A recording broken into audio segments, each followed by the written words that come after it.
Hello guys, welcome back to our channel. আমি প্রিয়া চলে এসেছি একটি নতুন ব্লগ নিয়ে। তো আজ হচ্ছে সরস্বতী পুজো। প্রথম কোথাও ঘুরতে যাওয়ার প্ল্যান ছিল না, কিন্তু তারপর হঠাৎ করেই প্ল্যান হলো যে মা প্যারাডাইস ওয়ার্ল্ডে একটু ঘুরে আসি।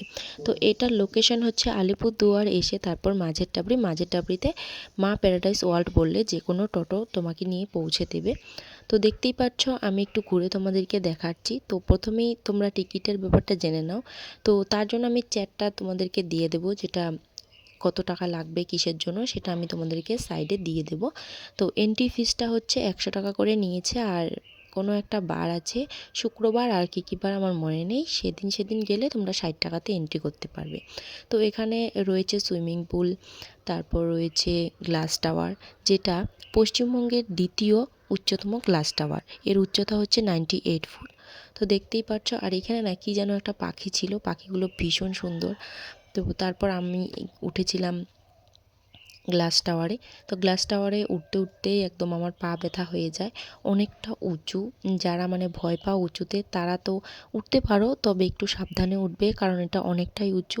তো ওঠার পর আমার আর কোথাও উঠার এতটা ইচ্ছে হয়নি, তাই আমি ঘুরে টুরে তারপর ওইখানেই আবার তোমরা রেস্টুরেন্ট পেয়ে যাবে খাবার জন্য।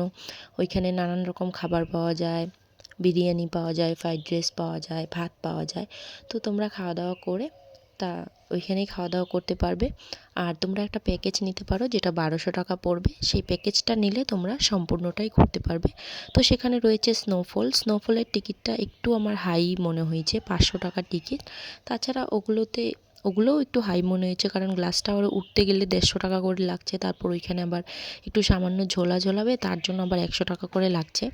তো তার থেকে 200 টাকার টিকিট করতে পারতো, সব কিছুই করতে পারতো, কিন্তু টিকিটগুলো একটু বেশি কস্টলি মনে হয়েছে আমার।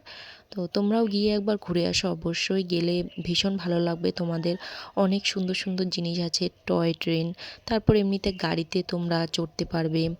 তারপর স্নোফল আছে, মিউজিয়াম আছে, যেখানে নানান রকম পুরনো ঐতিহাসিক জিনিস রাখা আছে, তোমরা সেগুলোকে দেখতে পারবে। তো আমি টিউজিয়াম কোনো কিছুই ভিজিট করিনি, আমি শুধুমাত্র গ্লাস টাওয়ারেই উঠেছিলাম। আর গ্লাস টাওয়ার থেকে নেমে তারপর একটু ফটো তুলে তারপর আমি বাড়িতে চলে আসি। আমি বেশিক্ষণ ওখানে ছিলামও না। আর হ্যাঁ, ওইখানে আমি রেস্টুরেন্টে খাওয়া দাওয়াও করিনি, আমি বাইরে এসে খাওয়া দাওয়া করেছি, কারণ ওইখানে রেস্টুরেন্টের খাওয়া দাওয়াও একটু বলতে পারো কস্টলি বাইরের তুলনায়। তো আজকের জন্য এইটুকুই, টাটা।